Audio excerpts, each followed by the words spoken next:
Alright, well I have no idea why this won't play the way that it always plays. It is supposed to be playing the way that it always plays.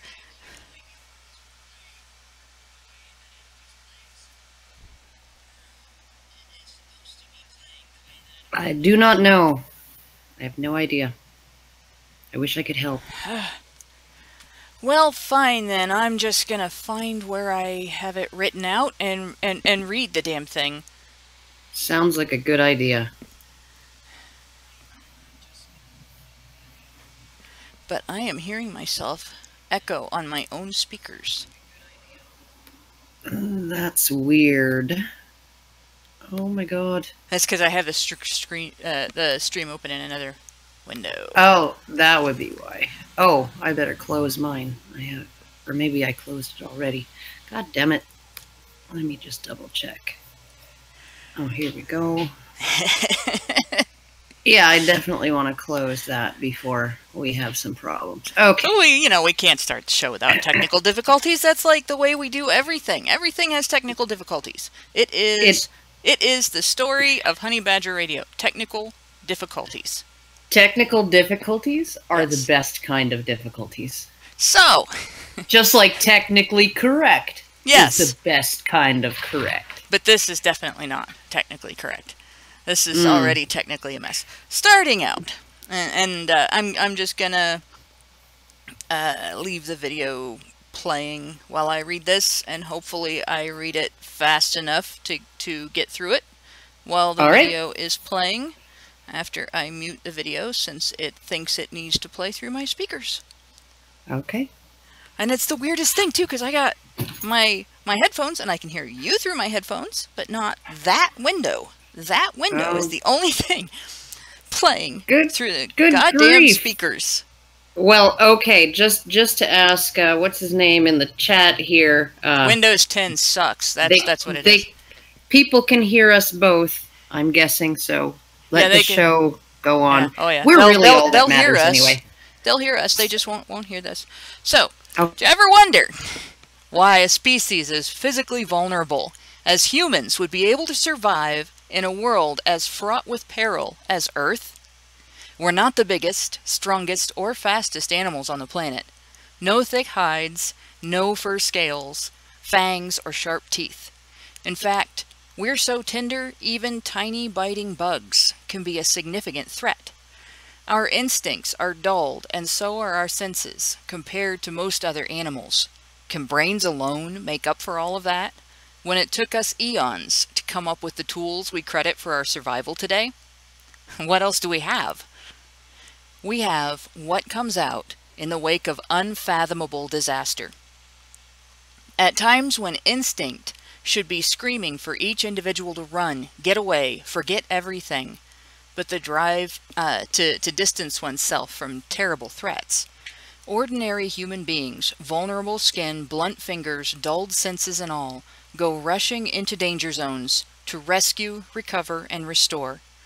As the floodwater from Hurricane Harvey began rising in Texas, first responders stepped up evacuation of threatened areas.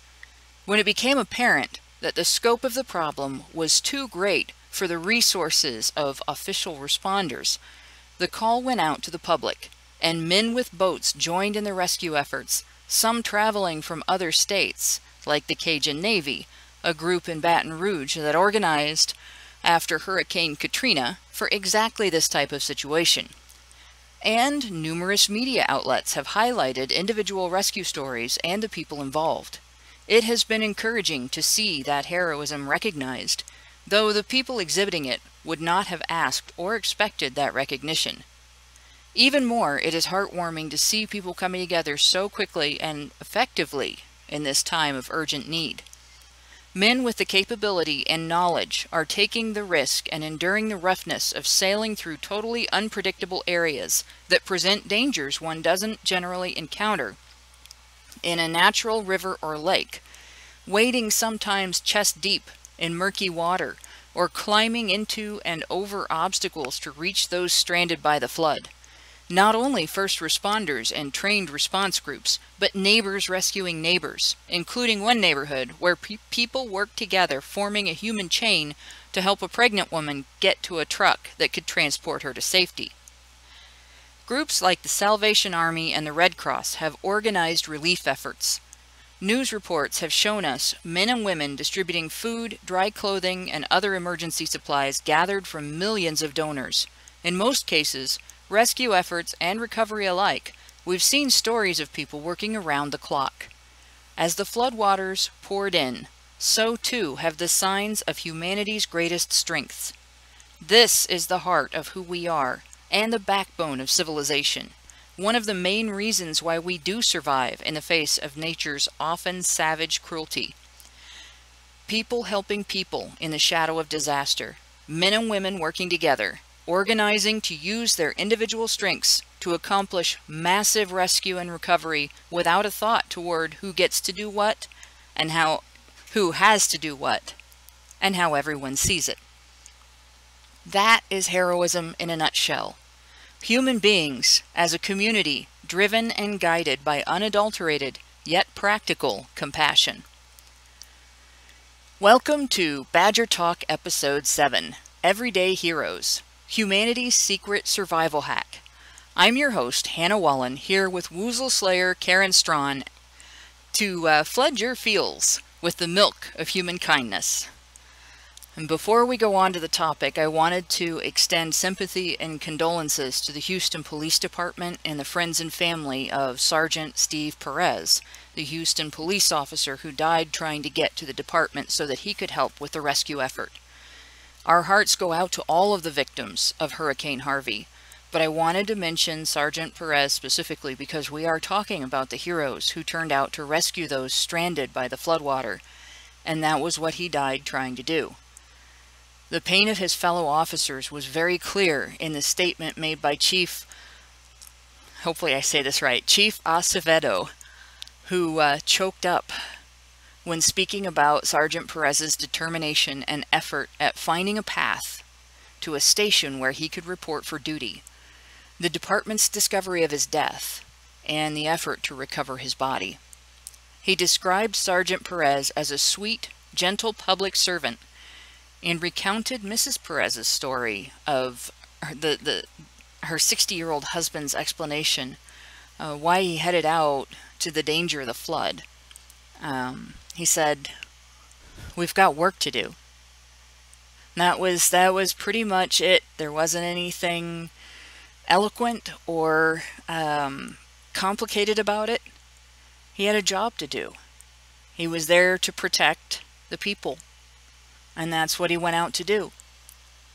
His courage and his determination are echoed in the many first responders and the civilian volunteers who have turned out and worked tirelessly in the rescue and recovery efforts during this horrible disaster.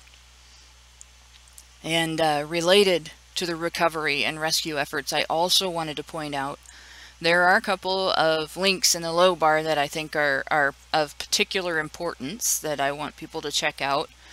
Right after the summary, there's a link to Mouthy Buddha's awesome, heartwarming composite of today's, of everyday's heroes in action. This is something that, this will lift your spirits to see it, but you should watch it with Kleenex nearby because you might get something in your eye. And below that is a link to the New York Times article on how to find charities serving Hurricane Harvey evacuees and how to avoid getting scammed when you're donating to help with relief efforts. I know many people have been seeking to aid those in the areas affected by the hurricane, but can't necessarily go traveling down there to help, and donating goods and funds is the most likely way. So that article is an important read for anyone wanting to do that so that you know your effort won't go to waste. And with that, I think I ought to turn the floor over to Karen for a bit. Well, okay. Thanks for making me all misty. I really appreciate being indisposed on the radio. It's wonderful. Because yeah, no, this is really when I see what goes on in these kinds of situations, and I think Katrina taught people a bit of a lesson that you can't just sit on a roof and wait for the first responders to rescue you in a disaster that big. That really it takes the entire effort of the whole community and every able-bodied person to pitch in and help, and sometimes risk their lives, because it's too big and it's too much for emergency services to handle. And I think that Katrina was a lesson that was learned in that respect, which would be why the Cajun Navy formed and essentially said, yeah, no, like you can't put it all on civil servants. You have to sometimes look after yourself and your neighbors and the people around you. And that I think it really is in the face of things like this that our fundamental ability to cooperate on the scale that we can is really brought to the forefront. And it really is sort of that, you know, like the ways in which we cooperate with each other are often really harmful, right? You know, because often they involve a lot of us versus them stuff. So even looking at the political climate in the US right now, there's a lot of us versus them. And there's a lot of cooperation going on among the us's, you know, against the thems. But when you have an existential threat come in and unite everybody, like nobody gives a shit about anybody's politics in Texas right now. That's been sort of shoved to the side a little bit because there are bigger problems that everybody has to deal with. And so I think that really shows exactly how we ended up, you know, it really was our capacity to cooperate, I believe, that brought us, you know, from that turned us from the, you know, the 11th bipedal species to go extinct, right, to the one that actually made it, right? Because there were actually quite a few bipedal species, subspecies of hominids that went extinct. And we didn't. And I think that our ability to cooperate was massively part of why we survived, and why we have gone on to thrive the way we have. So, yeah. And it's the everyday heroes videos, they always choke me up. So yes, make sure you have Kleenex. Yeah, that one in particular, it's got a good music choice behind it, so it really brings out the feels, but it is a good video to watch, and I do recommend it. And this is something that in the midst of everything else that's going on, this is very heartening to see happening. The stories of people who not only went through this and pulled through and took care of their families and got their families to safety, but then went back. And there are so many men who, once they discovered that the rescue efforts were falling short because the situation was just so massive, there was no way to anticipate that it was going to get this bad. This is unprecedented in the United States.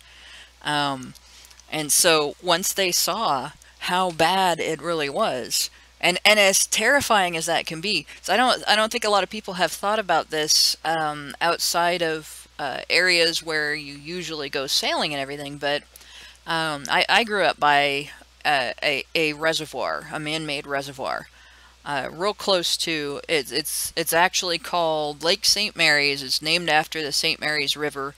There's a town of St. Mary's right next to it, and it's supposed to be the largest hand-dug lake in the United States, but it's actually a low-lying area that water was diverted into, and there are tree stumps all over the bottom of it. You have to be careful to navigate around the tree stumps.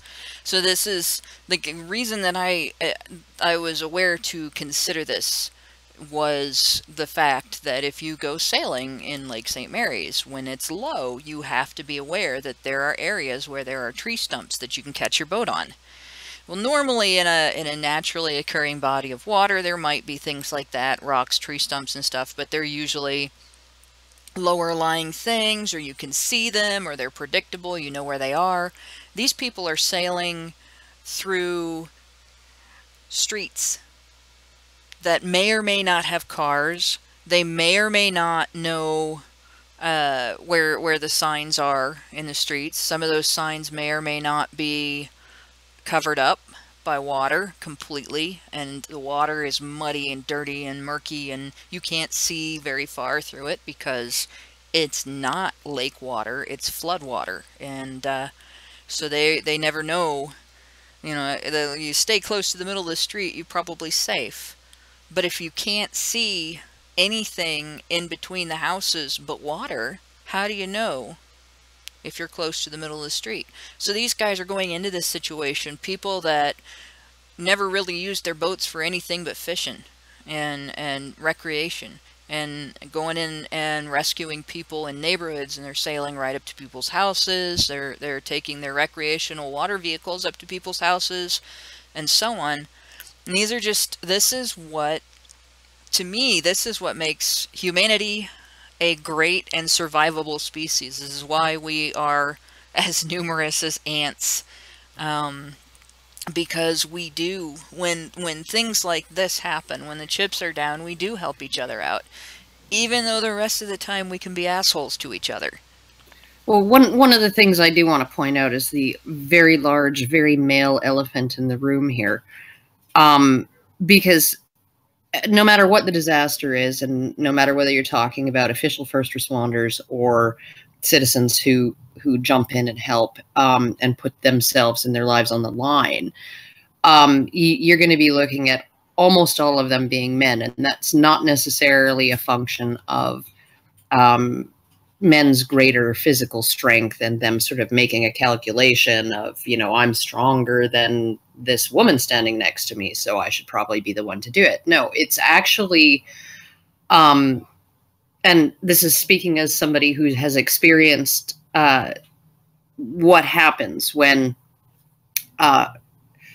some people, and whenever they ask people who ran into a burning building, right, to get somebody out, or who ran towards a derailed train to pull passengers out before even emergency services got there, those people who jumped in and risked their lives, whenever they ask them, they essentially say, I didn't even think about it, right? I didn't feel any fear, right? There was just something that needed to be done, right? There's work to do.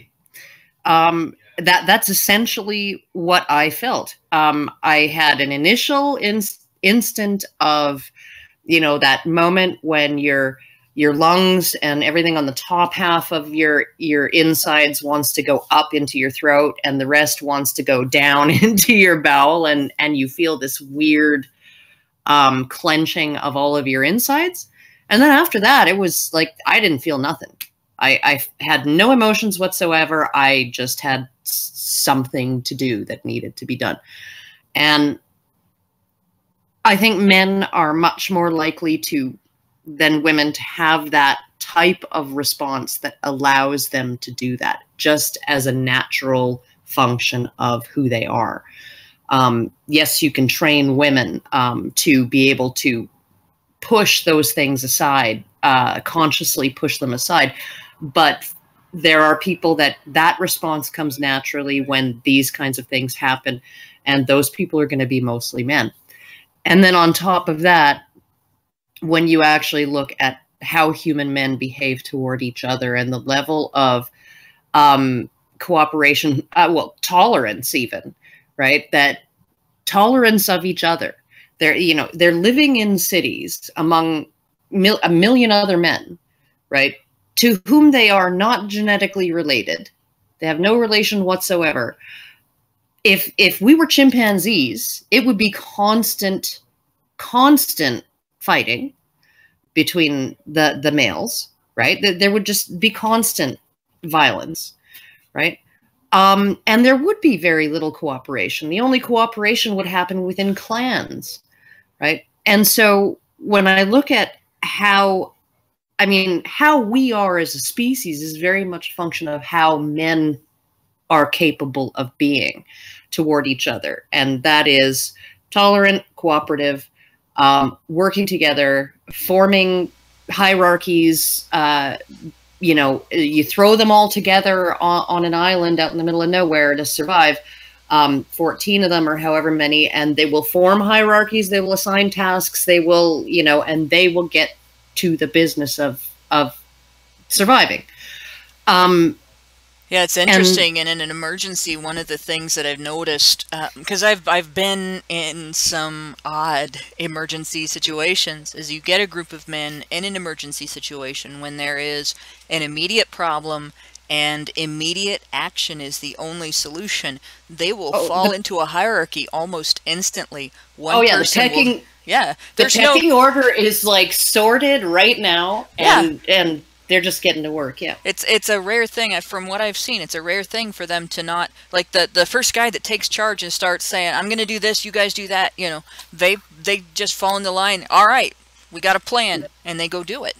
And it's very rare to see them get into a pissing contest over who's in charge or what to do in a situation like that when it's immediate like that. Now, in a situation where there might be a little more time, there might be a little bit of pushing here and there. If somebody thinks he has a better idea than the other guy, that might work better and be more effective.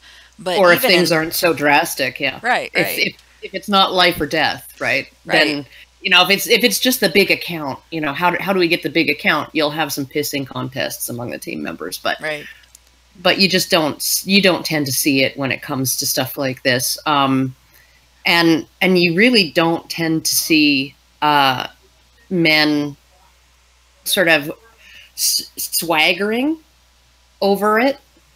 Like they don't. There's none of that sort of, like, one of the things that's consistent with all of these things seems to be like this sense of humility, right? Oh, I just did what I had to do, and and there you go, and I'm really happy that I could help. Oh yeah, right? Like the picture of the fellow that was carrying the lady and her baby, which is the sweetest image. Oh yeah, it's the sleeping little baby, and the lady is clearly exhausted, and here's this guy carrying. He did not look. He kind of looked surprised that somebody was taking his picture. He didn't really look. Actually, I guess it was the guy behind him that looked surprised that the picture was being taken. I kind of noticed that he just was focused on what he was doing. He didn't really care if he got noticed or not. It was all about making sure these people got to safety. And and you're right. There is a definite gender divide on who does what in this, and a bit of an age divide too. You're going to see mostly young men doing this. In fact, there was a fellow about 24 years old in a nearby community, not Houston. Actually, I shouldn't say nearby. It's like 100 miles away. Who the rescue efforts were so focused on Houston that they did not get much involvement in his town, and he rescued 50 people. And this was like a 24-year-old guy. His uncle came in a boat to rescue him and his family, and he noticed that other people were in trouble, and he posted on Facebook that he was going to go back with his uncle's boat and start helping people, and started getting message after message after message, and he found people that hadn't messaged him because they couldn't, and he ended up rescuing lots of households there because he could. And it's the situation with that, obviously the young and the strong are going to be more capable of doing these things, and they're also going to have more of the adrenaline, more of the need to go out and help and protect and things like that. And as men get older, you see them doing more things like organizing. They've experienced stuff like this, maybe not this harsh, but stuff like this before, and they learn tricks and tips to help. And then there are people, men and women involved in, there have to be supplies, there have to be things for these people that are coming in wet clothes and with cuts and scrapes and so on from the water and the things under the water, from the you know, some of them may have electrical burns, some of them may have all kinds of problems, some of them may be even getting sick from being wet and cold all that time, and their immune system being suppressed by hypothermia. So you have all these people organizing, and you'll see more women that are involved in the effort are going to be in that area where they're passing out dry clothes and blankets and cooking. The caring roles. Yeah, the caring roles. Like, and it's the gender divide is pretty stark there. It is, you know, it's sort of like the gender divide in the show Survivor, where, you know, they sort of just naturally fall into the women, you know, wash clothes and prepare food and tend the fire and look after the camp, and they don't venture too far away, and the men tend to go hunting and fishing and, you know, and all of those things, right? And it just seems to be the natural way that things fall out and in survival conditions. And so when you see, you know, in shows like, you know, zombie apocalypse style shows, you know, that's probably a pretty good, yes, it's playing on stereotypes, but those stereotypes are actually, they didn't come out of nowhere, where you're essentially going to have mostly men taking on that dangerous, riskier role that involves, you know, much more, I guess, not just risk to life and limb, but physical exertion, in terms of just going out and pulling people out of floodwaters is not. I've pulled 2 people out of an undertow. It's quite exhausting. It's not fun, and I wouldn't want to do that over and over and over again. It took me 20 minutes to pull these 2 kids out.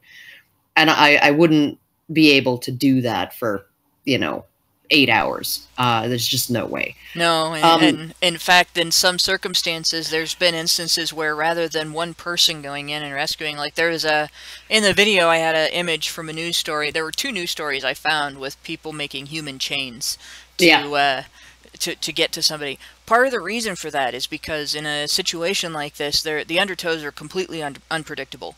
If you're stepping anywhere near a storm drain and that storm drain isn't clogged, right, you're going to get sucked under. And, you know, it's so, I mean, that's why people can't just wade to safety. Yeah. I mean, like, it would be easy if it was all just a swimming pool, right? And the water's up to your chest. Okay. Or even if it's deeper than your feet aren't touching the ground, you could swim to safety, except the water's moving in ways that you can't freaking predict, and there's just no way that it's going to be safe for anybody to swim to safety or to wade to safety without having a human chain of people all attached to each other and then attached to something solid. That's just how it's going to have to happen. Yeah, you also have the risk of panic. Actually, Ben Mast is mentioning that in the chat now, as I've saved a few people, he says, from drowning, or saved people from drowning a few times, and people usually try to kill you unintentionally. It's pretty awful, and he's right.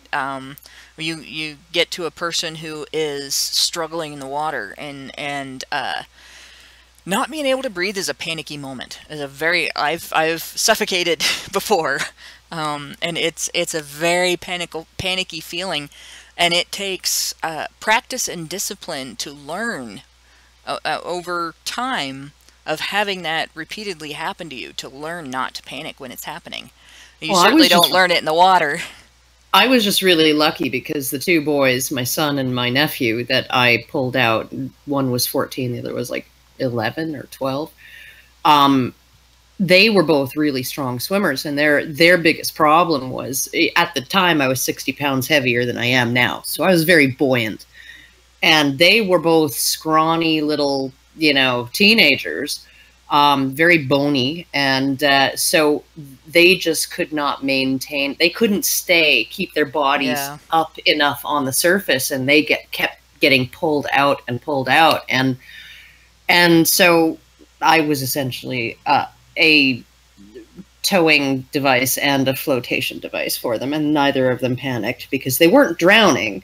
They were just being sucked out to sea. Yeah, but that was, I mean, that was a very, It was a lot of exertion. I was quite sore the next day. Yeah, and I can imagine a lot of the people involved here are probably having the same soreness. But Oh yeah. you know, this is one of the reasons. Like when I saw, I think it's been about 2 years now.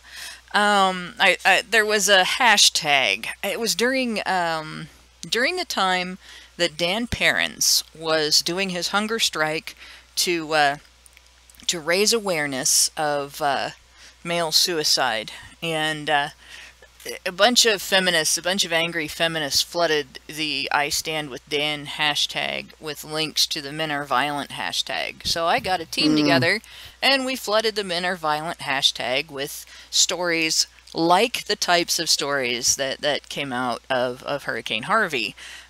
Stories from all manner of different disasters, house fires, things like that, where men have run into burning buildings, when men have rescued people's pets after people have gotten out of a terrible situation, and so on.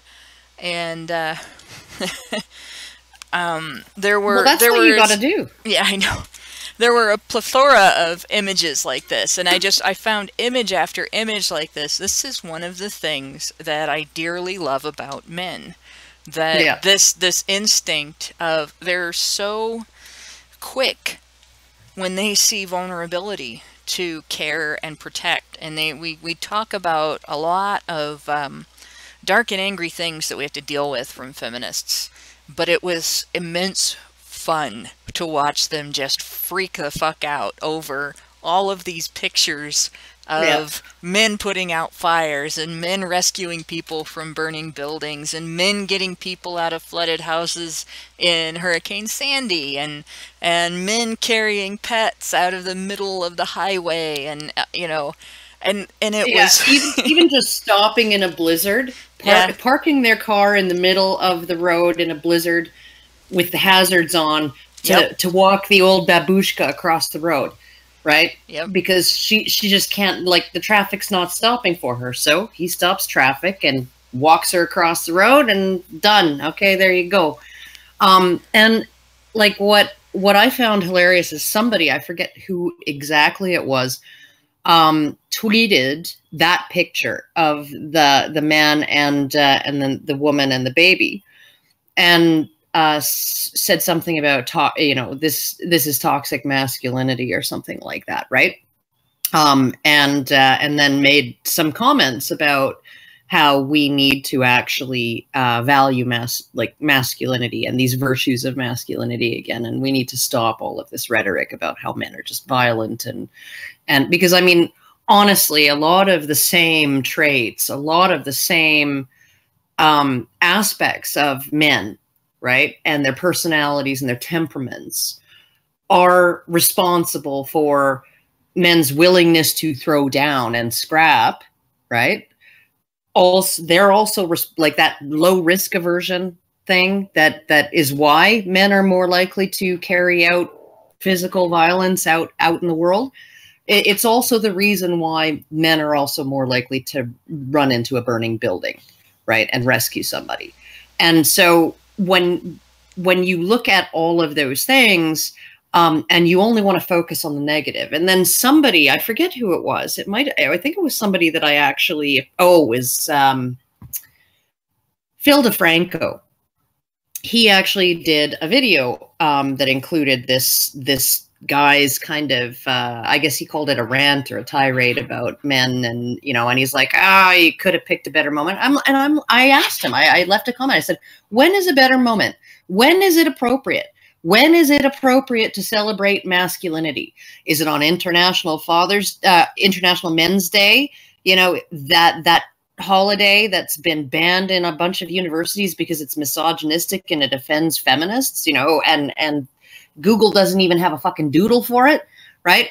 Is it appropriate to celebrate men on that day? How about we celebrate it on Father's Day? Even though Australia is bringing in measures at schools to turn Father's Day into Special Persons Day, because, not all kids have fathers, and, so, I mean, we can't celebrate fathers on Father's Day, and not all men are fathers, but all fathers are men.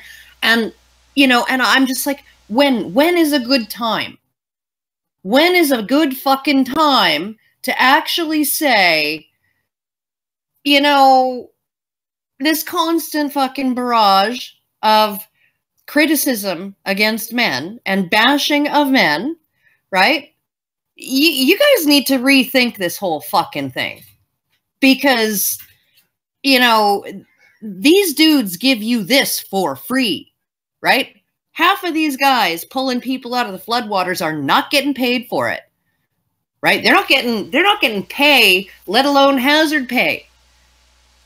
Yeah, it's not like, you know, when a feminist writes an article and then turns around and says, now my PayPal, you can pay my PayPal, you can pay my Patreon, you know, and so on. These guys, nothing. They didn't even do it for the news stories. Most of the people who went in and helped their neighbors and everything were not individually mentioned. No. The fact that people did it was mentioned, and there were pictures with lots of people in them. A lot of people aren't even identified in the pictures, you know, and a few people got highlighted that never probably expected it. I doubt anybody went in thinking, I'm going to make the newspapers for doing this. They were more worried about, you know, whether or not their elderly neighbor was trapped. There were whole nursing homes full of people trapped that were rescued. Oh God, yeah. And like that was a moment, seeing the difference between the nursing home full of elderly people up to their chests in water because they were all, you know, stuck in their chairs, and then people celebrating that they had been rescued, and it was men. It was men that went in and pulled them out of there, carried them out in chairs, carried them out in wheelchairs, lifted them out of their chairs and carried them in their chairs out. And this is one of the things, like I said, it's one of the things that I absolutely love about men. It needs to be done. Okay, let's go do it. Well, and the like, I just found it. I mean, like, I generally like Phil DeFranco, right? I usually think that he makes a lot of sense, and I mean, like, people accuse him probably of being a fence sitter or whatever, or not, you know, not picking sides enough or whatever. But, you know, like, he usually has reasons for taking a middle of the road approach, and the reasons make sense, right? But it just fucking stuck in my craw that, you know, it was kind of an inappropriate time to draw attention to that whole thing. And part of me is just like, okay, so when else should we do it? Like, yeah, when do we do it? There really is no. We're not even allowed. We're not even allowed to acknowledge the piles of dead bodies after wars, right? That are 98 and 99% male in most cases, right? And don't celebrate you know? men and celebrate men on fucking Memorial Day or Remembrance Day. We have to salute the brave men and women of our armed forces who gave their lives. Yeah. Right. I mean, it's like, so, I mean, we're crying out loud. And yeah, they say, oh, well, women weren't allowed to. Yeah, well, because women wouldn't be capable of it. Well, to be honest, that really, it's an excuse. Women weren't allowed to is an excuse, because this is something that developed over time. The military's rules developed over time. Feminists have fought for numerous things that were dramatic changes in social attitude. And in the early 20th century, before there was much in the way of birth control pill, if you'd have gone door to door and asked most of the women in the United States, do you think it should be illegal to terminate a pregnancy while it's still in the uterus, and then described to those women what the procedure was, what that meant, they'd have all said, "Are you kidding me? Get thee behind me, Satan!" would have been half of them, because they'd have all been, you know, religious, and they'd have, no way. And feminists had all that. That was something that they wanted, that surgery to be a common and legal thing, and they fought and fought and fought and fought for that. They fought hard, and they got what they wanted. Well, they haven't done that with military service. So when feminists, they even did that. They made one tiny little effort, okay? The National Organization for Women filed an amicus brief in one lawsuit. That is it. That is all they have ever done. That is the extent of feminist activism, and that was on the draft at a time when they knew they were going to lose.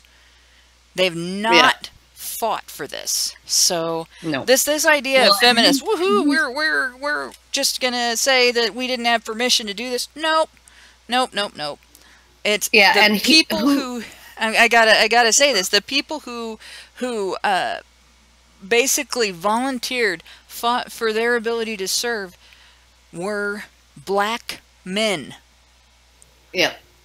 They were the ones that fought for the right to be considered a full part of the American military, to serve, to run into battle, to risk their lives, to take a bullet, to be citizens, but to take a bullet for your freedom and my freedom, for the freedom of every woman in the United States, every man, every child, to protect the continent from threats overseas. Not women, black men. No, I mean, they even had to fight a massive battle when it came to women's suffrage.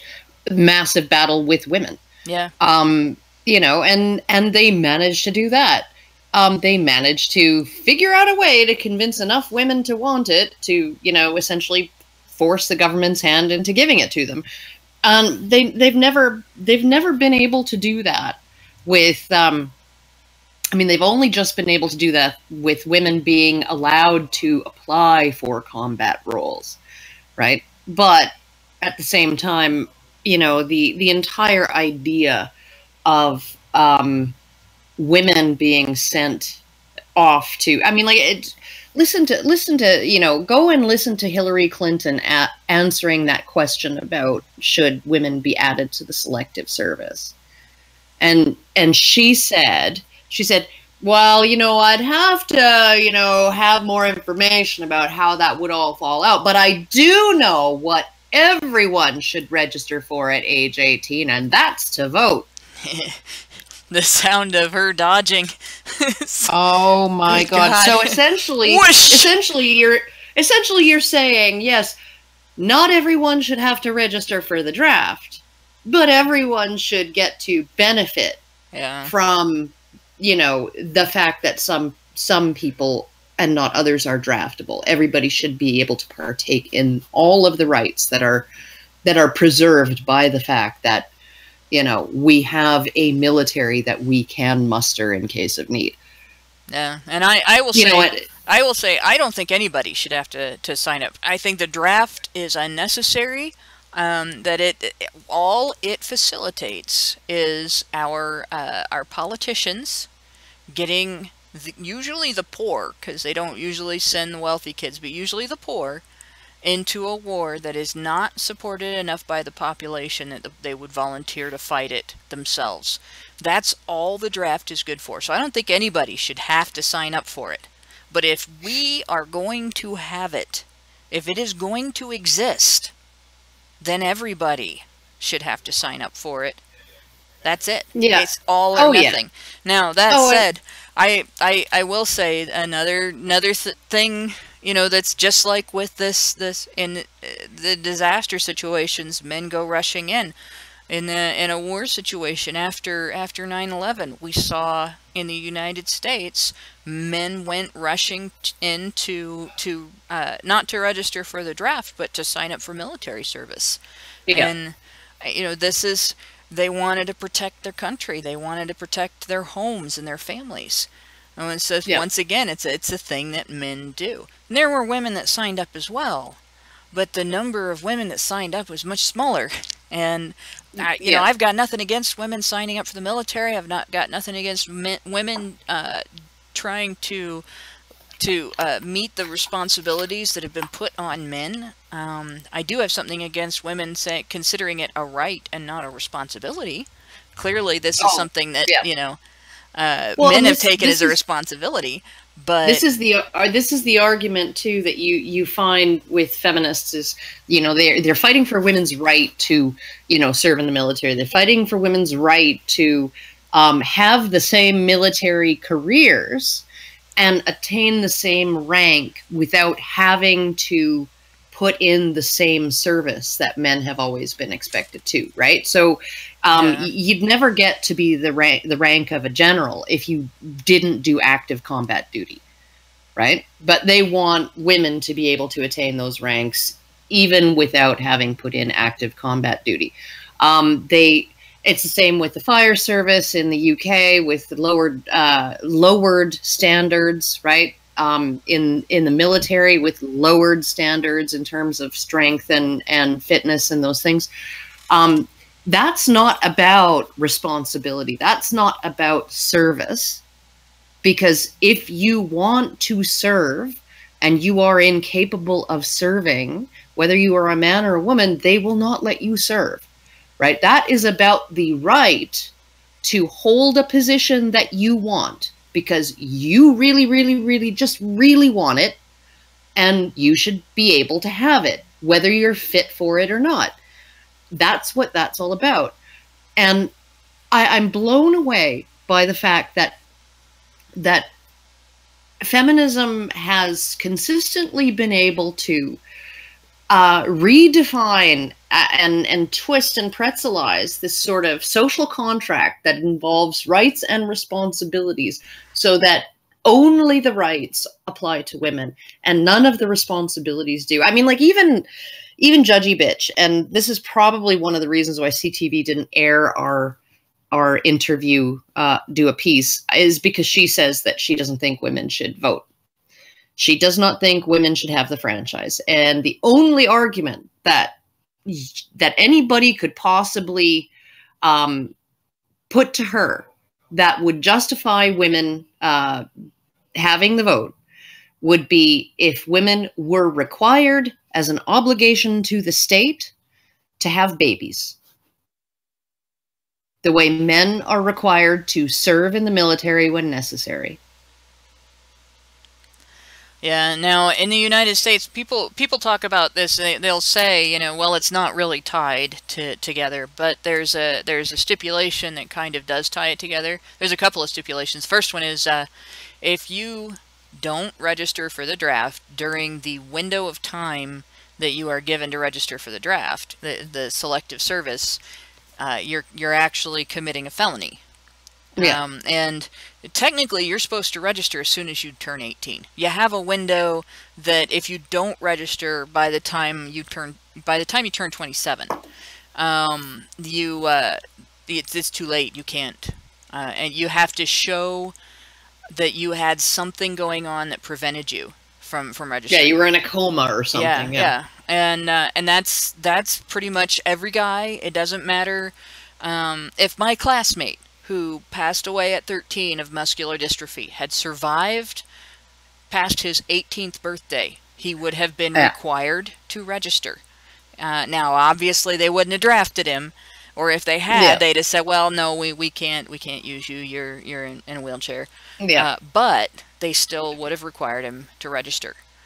Even people who do not qualify to be drafted, there's stipulations about, you know, your only son cannot be drafted, and there's a few other things, and I think some of those are from back when you know, your only son was the one who might run the farm when you're old and things like that. Yeah. But you still have to register. Everybody has to register, even if you are completely unfit and it's blatantly obvious that you're unfit, or even if you're not eligible and it's blatantly obvious that you're not eligible, you still have to register. And now, if you're a felon, you can't vote. Especially if you get sent to jail. So, and that's if you're convicted, obviously. There are people who in the United States who are felons, who are voting, who are even running for political office, and who have held office, held positions, who have never been convicted of the felonies they've committed. So, but there's that. The other thing that it does is it affects many other things that are normal rights. Like, you can't fill out a financial aid form for college and mail it in and get an answer back without selective service, without filling out selective service if you're a guy. As a girl, you can. In fact, as a girl, you go in, you can't even fill out a selective service form. It's not legal for them to give it to you. So there are rights that women have that selective service is attached to for boys, for young men. And that was changed in the United States for a very short time. I believe it was Nixon who eliminated the draft, and I believe it was President Carter reenacted selective service. So it was very short. Or Nixon had planned to, and he got impeached, and Ford carried it out. I'm sitting here thinking, President Chevy, no, President Ford. That's horrible. But I remember him because he has the same name of a brand of car. But and all I could think of was Chevy Chase, who would make an interesting president. I only know about Gerald Ford because he moved in across the street from Homer Simpson. Yes, well, you know, in one episode, who better to live across the street from Homer Simpson than Gerald Ford? But in any case, this is there's a huge discrepancy in rights, in just contained in what is required and what penalties there are in in regards to Faith's abduction of reason says Chevy, Ford, draft, Dodge. That's just perfect. But in reference to the draft, and it's just it does. I understand where she's coming from with that, but I think she's taking a little bit of a left turn with it. It's the situation that needs to be remedied is if there's going to be a draft, if there's going to be selective service, both sexes need to sign up for it. And if we can't stand the idea of having both sexes sign up for it, then that's an acknowledgement that it is wrong and it should be eliminated. Yeah, no, I agree. And, you know, all of these, there's a whole bunch of red herrings that get introduced into the debate about women and the draft. Ted Cruz, who I generally sort of, you know, I don't mind him. But he said, you know, we're going to be sending our daughters into foxholes. No, we're not. It's not like they're going to line up all of these freaking private Benjamins, you know, along with these big Navy SEALs, and they're going to just randomly pick, you know, 6 men and 6 women to send to the front lines, and the rest are going to be like doing administrative work. No, right? They're going to assign you where you can actually function. Right. And there are very few women who are actually going to qualify to be on the front line in frontline combat positions, even if there is a female draft, even if there is a unisex draft. What's going to happen is, you know, and the whole fucking thing is just so stupid because when Canada, and I told Stephen Crowder this, when Canada pulled its, I don't know how many, 14 CF-18 planes from the Middle East, or maybe it was from Syria or something like that. When they pulled those home, right, they weren't pulling home 14 planes and 14 pilots. They were pulling home a massive freaking team of people, like hundreds of people, because you have an entire support staff behind those planes and pilots, right? And so essentially what you're looking at is for every guy on the front lines actually holding an assault rifle and shooting at the enemy, you maybe have 10 or 15 people who are sitting in a room somewhere typing, right? Or flying a drone by remote or whatever, right? Those positions could easily be filled by women. And even if you were like, yeah, well, but we shouldn't draft them into the military. Well, there's plenty of work to do alongside the military when a nation goes to war. Not when it comes to something like these sort of smaller, you know, we haven't had a draft since Vietnam in the US and since, I think, what was it, Korea or something like that in Canada, right? But once you have a draft, that means the nation, the entire nation has made a commitment to go to war.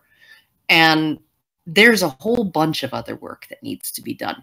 outside the military in order to make that happen. And women could do that work too. So, you know, honestly, the entire fucking argument just boils down to how dare we inconvenience women. Yeah, it really does on both sides of it too. And I can accept the idea that there are some women, just like there are some women who run into emergencies. There are some women who are stronger than the whole rest of the female population. There are some women who are tougher than the whole rest of the female population. And there are women in extreme circumstances. There are women who rise far above what you would normally expect women to do. Look at the Kurdish women who are the Kurdish rebels who are fighting against terrorists who they carry a bullet that is specifically to take themselves out rather than deal with the horrors that they would face at the hands of the enemy, rather than be tortured, or rather than be raped, rather than be turned into slaves, whatever would happen to them. They're not afraid, you know, or if they are afraid, it doesn't stop them. So, I mean, there are women who can rise above, and there are, like, I've seen women do that too. Yeah. But it doesn't necessarily mean that women need to consider getting the kudos that they see men getting for doing what men do a right for every woman. And it would be shameful. Yeah, Nixon resigned. He wasn't. Dana Berg had to point that out. Nixon resigned. He was facing impeachment. He knew he was going to be impeached, and he resigned. Whereas, Clinton was impeached.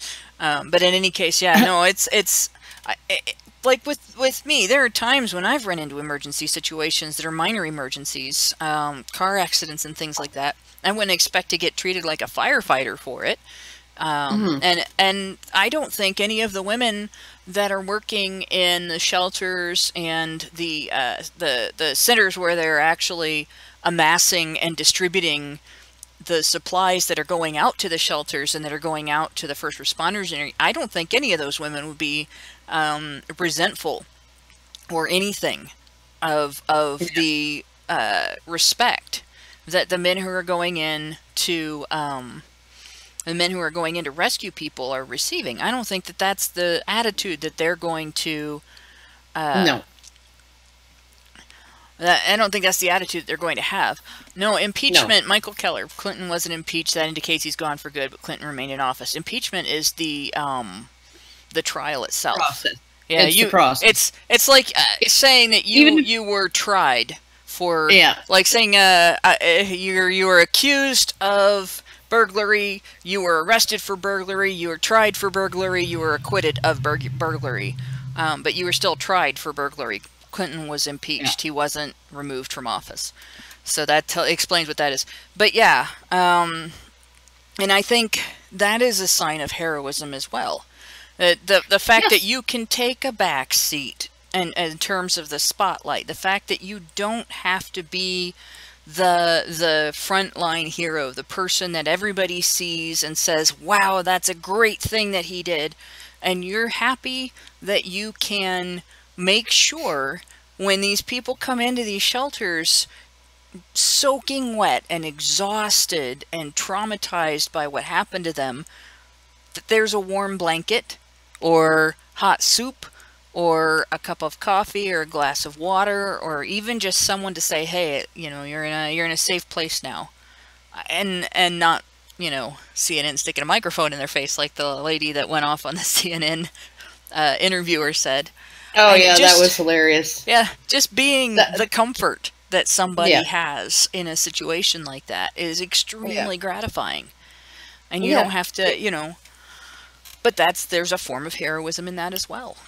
There is, of course, and because it's all about putting in effort that you don't have to put in, right? But what I always found, like, and here's the argument with the draft, okay, that I always use is that decision in the 2017 Supreme Court of the United States case when a bunch of anarchists brought a constitutional challenge. They said that the draft was unconstitutional because it represented involuntary servitude. And Supreme Court of the United States upheld the draft because they considered it so obvious that it need not be spoken, right? That the draft, the requirement to serve in the military in case of need, is the reciprocal obligation of citizens in return for the rights that they are granted by the state. And they considered it going without saying, but then at the same time, every time the United States has had a draft, they have had an entire list of exemptions that, when you go through the list, what it basically does, aside from the obvious, you can't take the only worker away from an elderly couple living on a farm, it exempted, you know, the upper echelons, the upper income levels, the people who could afford to go to college at a time when there wasn't funding for everybody. Very few. But it also and certain professions. Exemptions also included married men and men with children. To an extent. Eventually, in the Vietnam War, they started getting rid of those exemptions. During the Vietnam War, they really got desperate. They started ignoring men who came in and overtly displayed signs of being gay. They ignored, like, my dad did not qualify to join the military because of his vision before the Vietnam War. During the Vietnam War, he could have been drafted. They relaxed. He was too blind to shoot the enemy until the enemy was winning. And then all of a sudden, oh, well, you know, we can send you over there, and you might not be able to see anything if you lose your glasses. You know, that's more than 10 feet away from you, but we'll send you over there anyway.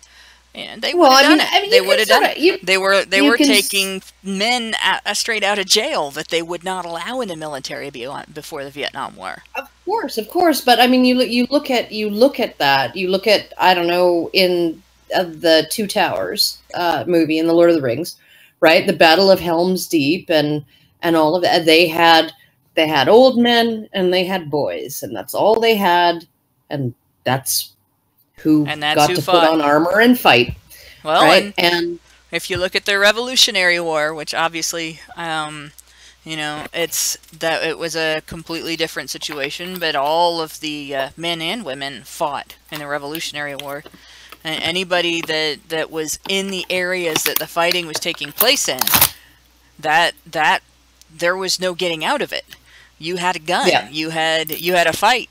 And that's you know, that's the way it is when it's on your territory. But in Vietnam, it wasn't. It was clear across the ocean. It was half a world away. And it was something that I still can't fucking figure out how the hell the United States had any reason to be there. We didn't. Other than that they were asked. Yeah. Well, and that's the thing. Would we have been there if we did not have a stipulation in our laws that allowed the politicians to conscript soldiers and to conscript citizens, civilians who were not willingly joining the military, and under threat of imprisonment if they refused, send them over there to fight and die. So that's why as far as the draft is concerned, if that's a responsibility of citizenship, that's fine. All right, it should only be a responsibility of citizenship when your country is genuinely threatened. And when your country is genuinely threatened, Americans have shown they will step up. Yeah. You know, the only reason that a draft was needed during the World Wars was because of how many people. Well, during World War I, they didn't even need it. We didn't have to be involved in that war. We didn't have to be involved at all. There was no reason for the U.S. to enter World War I at all, except that politicians wanted to. World War II was a different story. The only reason that a draft was needed for World War II was because of the combined number of deaths in the wars and the diseases that went around the world in between the wars. Yeah. If World War II had happened in a vacuum, which it wouldn't have, and America had to get involved, and America had not been hit with the population reduction that the whole world had, because of World War I and the diseases, the flus and everything that went around the world. Yeah. I bet there would not have been a need for a draft.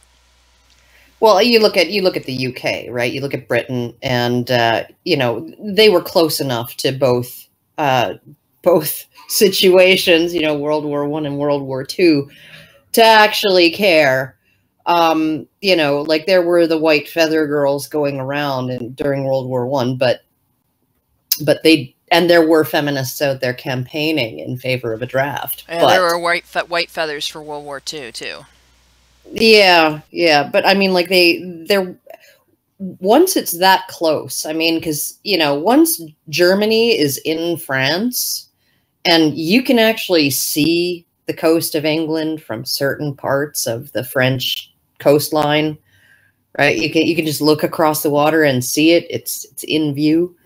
Yeah, no, it's not really, it's a no-brainer that there are going to be men, including very young men, who are willing to put on a uniform and fight to keep that shit from coming over to to us. It's the same situation as with the flood.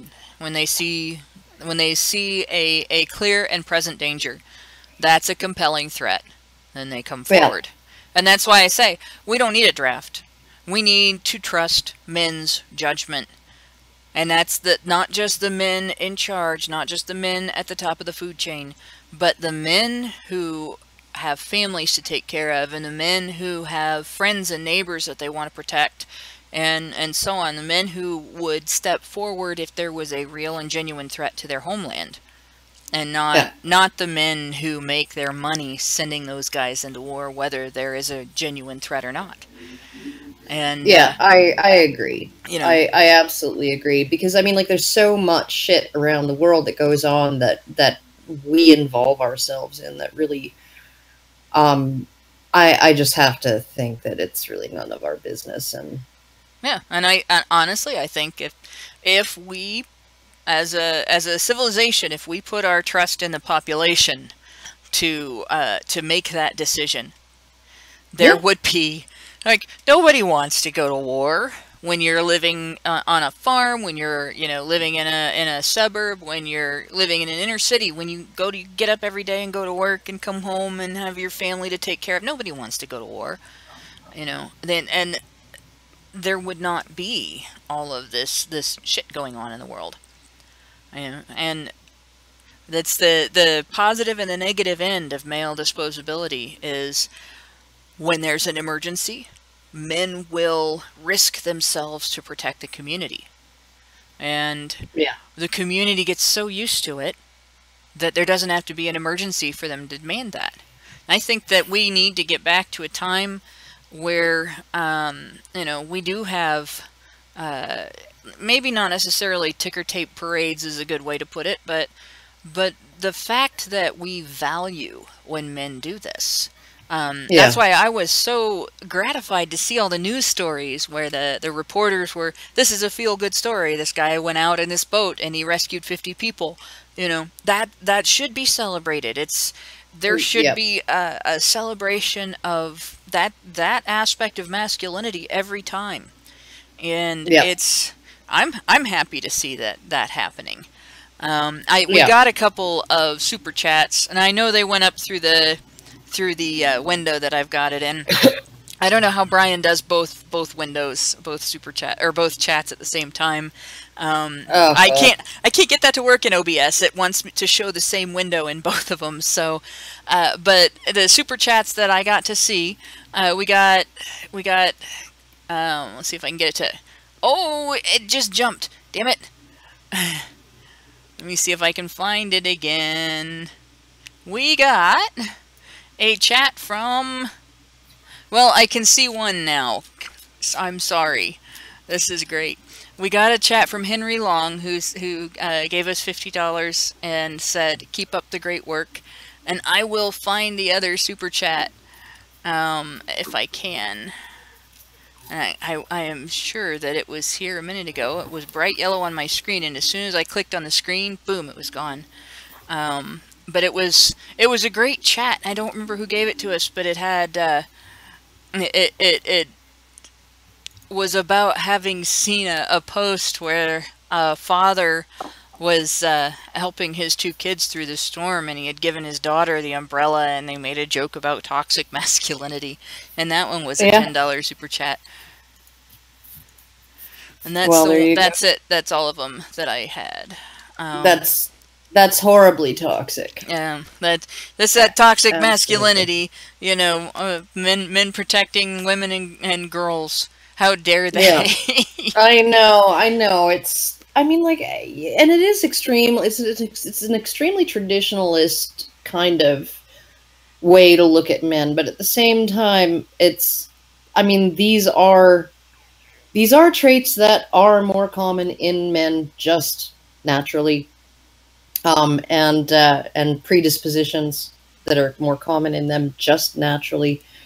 And they're necessary. And I think that in the course of a life where the biggest inconvenience, right, is that Starbucks doesn't have any, blonde coffee brewed today, right? Or they ran out, or maybe it's still brewing, so you'll have to wait. That might be the biggest inconvenience that you, or I don't know, just like,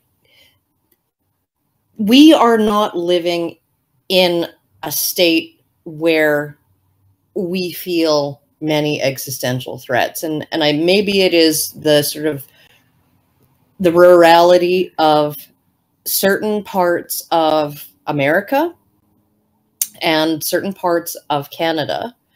And the Alberta is a very conservative, sort of traditional province in Canada. We are not cosmopolitan. We are not hoity-toity. We have an appreciation for our men that often is based on these kinds of things that men do, because we're a resource economy. We don't have, I guarantee you, we don't have the highest median IQ in the country, but we do have the highest family income, median family income in the country. And part of the reason for that is that we have resources that we can extract, and we have men who are willing to go and do that, right? And those men earn really good paychecks. And so everybody in Alberta is married to, or the mother of, or the daughter of, or the cousin of, or the niece of some man who does some kind of what Mike Rowe would have profiled on his show Dirty Jobs, right? Every single woman knows personally and cares about at least one man who does that shit here in Alberta, right? So we have an appreciation for the fact that men are more willing than we are to be out in the weather, where they're more willing than we are to freeze their hands throwing pipe down a fucking oil well, right? They're more willing than we are to be up in a cherry picker cutting loose branches off of trees after windstorms so they won't fall on my car and make me late for work, right? They are more willing to do all of these things that keep everything running. And they are also more willing to push somebody's freaking stalled truck off of a train track just in time and things like that. And we are more able to see that than some feminist cunt in Toronto, right? Or Vancouver, because they live in these gigantic fucking cities where the wilderness never encroaches, where nobody has any dirt under their nails, right? Or they never have occasion during their day to be forced to interact with somebody who has dirt under their nails, right? Whereas me, when I was living in Port McNeill, which is 3,000 people on the tip of Vancouver Island, we had bears in our fucking yard. We had bears ambling down the sidewalk at 10 after 8 in the morning because, the kids leave for school at 20 after 8 and the bears are, on their way home to the, the bushes in the town, right about then, because they know in 10 minutes the kids will be out on the sidewalk and, that's when they should go to bed. Cougars sitting in the middle of the fucking road. You'd go to the school to pick up your kids. Nobody's outside. It was because a bear or a cougar had been spotted on the soccer field and the kids were confined to the school. I mean, we lived in a place where, there were things that could kill you and people had guns and the guns didn't scare anyone, right? And, and this is Canada. Guns scare people in Canada. And so essentially, when I look at this sort of elitism, right, and this bourgeois denigration of masculinity coming from, the ivory towers of all of our universities, in terms of, those aren't masculine virtues. Those are human virtues, right? And women are just as capable of all of that stuff. But here's what men are capable of that women aren't: violence and rape and fucking a willingness to dominate and an eagerness to dominate and control and all of these other fucking horrible things, right? Be sexually predatory, use and abuse women and then toss them in the trash, and all of these fucking forms of masculinity that they focus on, but none of the masculine virtues, right? And I agree, some of those masculine virtues, there are women who embody them, right? But they are still masculine virtues. None of that counts as masculinity anymore. And it blows me away that we've allowed this to become our current cultural, socially approved narrative about what men are. Yeah, I would challenge the women of the audience. This is something that we are in a unique position to stand up against. Because, you hear feminists say all this stuff, and a man points out, well, we do these things too. Doesn't that count for something?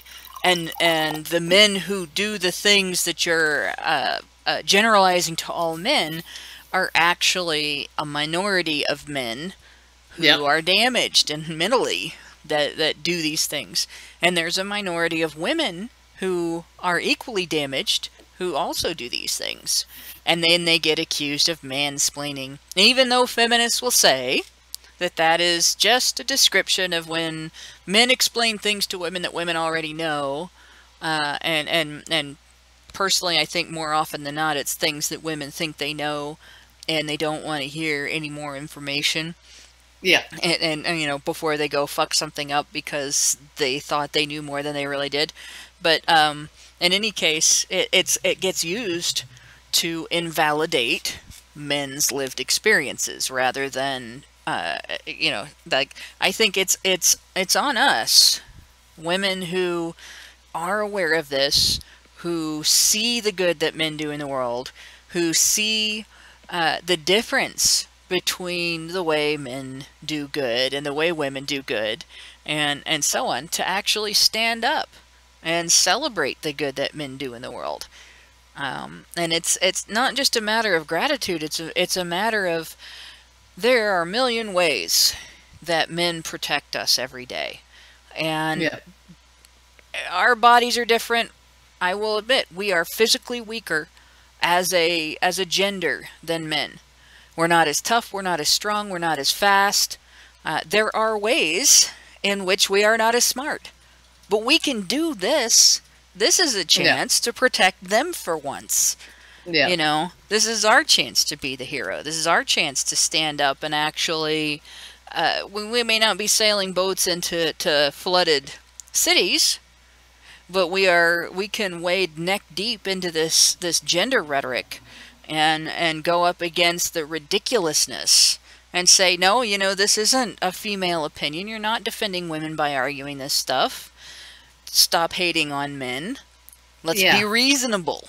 Well, you know what I want to bring up too, because like, you know, it's not always about physical strength and it's not always about jumping in and risking life and limb, but it is often about a generosity of spirit and putting your skills to use for the betterment of everybody.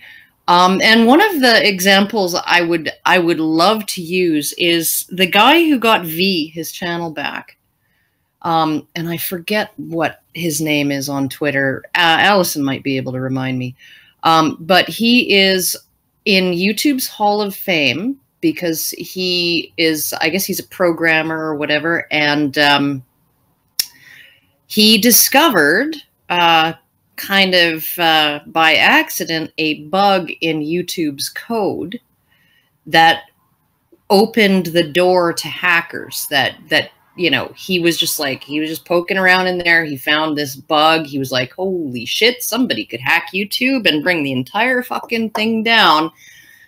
And he immediately brought it to YouTube's attention so they could fix it. And that's a man using a particular skill set that doesn't necessarily involve wading into floodwaters to, you know, pull women and children out of flooded homes. He essentially did somebody a solid, and then when V lost his channel, V reached out to him and said, you know, is there anything you can do? Because like I have these community strikes. I don't even know why. Can you do me a favor here? And this guy managed to speak to somebody sort of higher up in the process at YouTube and got V his channel back, right? So I mean, there are people who are doing stuff that doesn't necessarily involve brawn, but that I think it really shows a generosity of spirit and a willingness to help out and jump in and do those things. So, and all I can think of, I have a particular set of skills. A very particular set of skills. I will find the vulnerabilities in your code, and I will tell you all about them. I will kill them. There you go. Well, I mean, it's like when I think about my guy, right? Because he was up until, because he's actually bug hunting right now. He writes software, and he has been bug hunting for the last week or so. Bug hunting and then debugging, and he was up all night. He was up until I think 3 a.m. or something the night before last, and then he treated himself to a game of Team Fortress 2 or something afterwards. But he's doing this because the project needs to move forward. It needs to stay on schedule, and that's what he has to do. Is he has to work sometimes in the middle of the night, and find the bugs and squash them. And you know, he does that. He does that for the project. He does that for his co-workers, for the man to the right of him and the man to the left of him, as the military phrasing goes. You're not fighting for your king or your country. You are fighting for the man to the left of you and the man to the right of you. He's doing it for us, me and these kids that he tolerates, which is pretty amazing to me, that he's willing to put up with 2 adult children who are still living at home and paying their own way, but just barely. So essentially, like, he's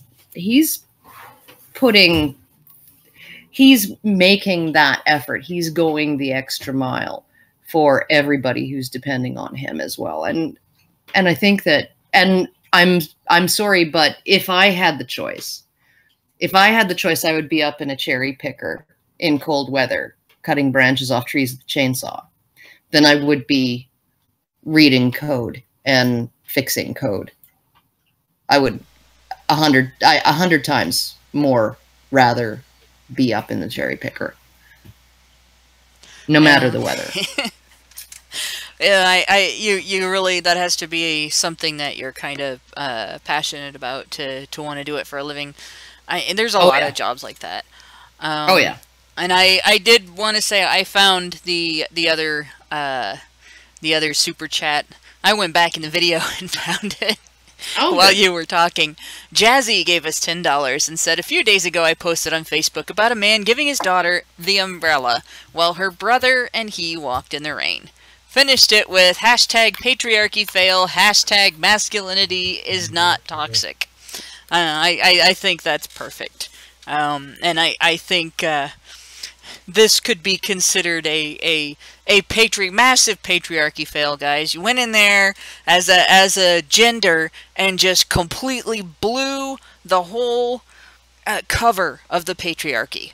It's just gone. Now we all know better.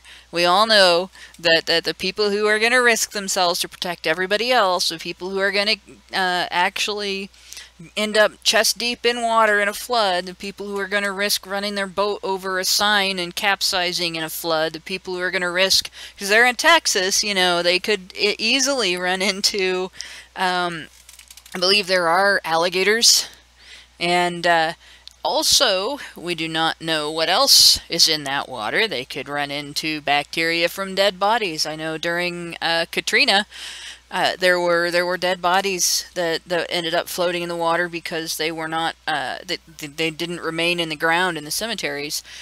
Gosh, you know, this whole patriarchy thing, you're not doing it right. You're just not doing it right at all. What's the matter with you guys? No domination whatsoever.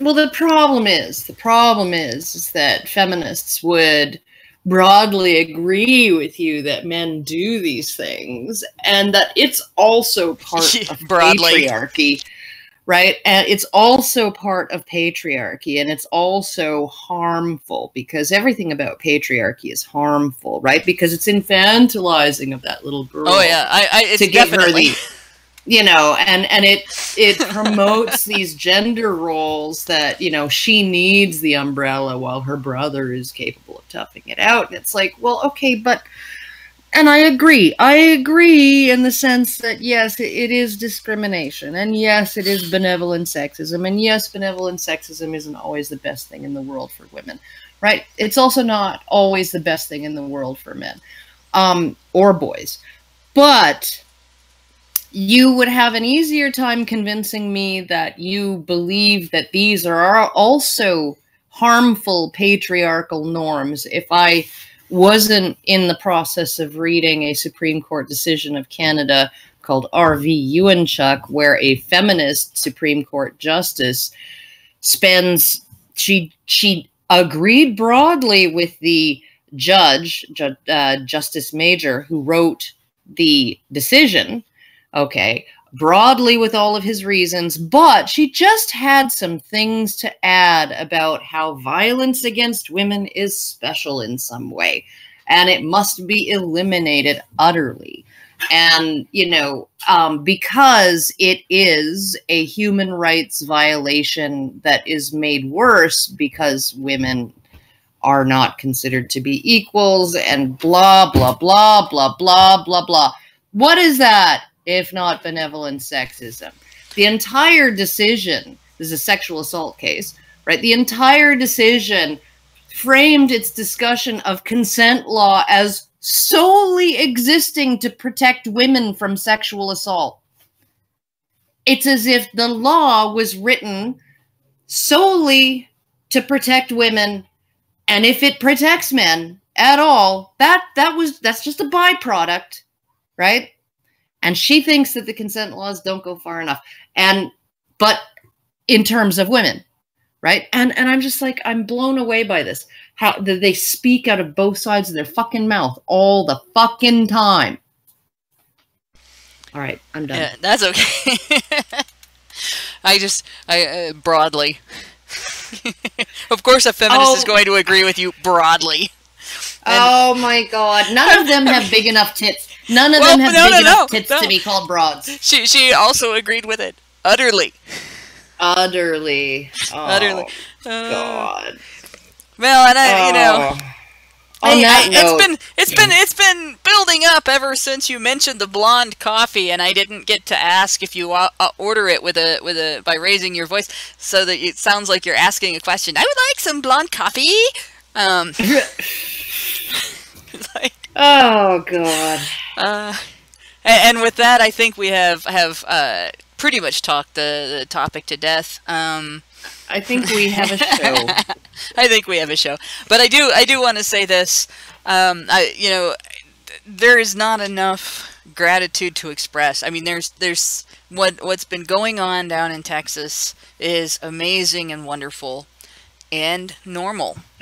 And it's a big reminder to me, and I think it's a big reminder to the country. This is what we're capable of. This is who we can be. And this is where men would lead us if women would just let them. And I for one am pleased to see it. I hate that it takes things like this to bring it out. But I am pleased to see it, and I'm quite amazed. You know, even though it is normal, I'm quite amazed at what men pull out of their hearts and souls, and what they do in situations like this. And as I said before, agreed. this is why I love men. Not that you have to do heroic things, but that I know that love and that compassion is inside all the time. And that is why I love men. I also want to add that if nothing could have proved the necessity, the absolute necessity of the contributions of men, it would be better.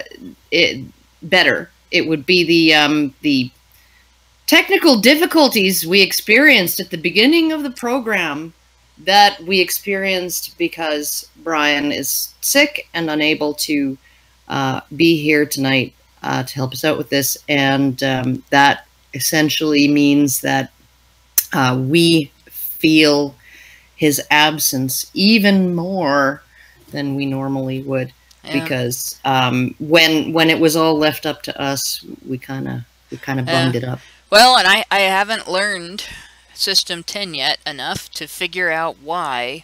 Even though it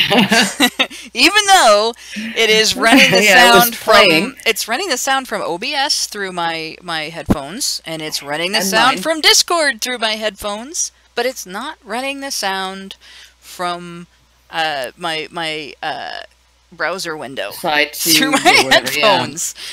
In this on the same screen, one computer screen. Don't know why. So I'm gonna have to investigate that, because I can. But she's right. If Brian would have been able to handle it, he would have had it. He would have had it figured out. So, you know, kudos to Brian. Also, we miss him being on the show tonight. He's our hero. But you know, next show, you know. Anyway, that's a wrap, I think. So good night, everybody, and thanks for listening.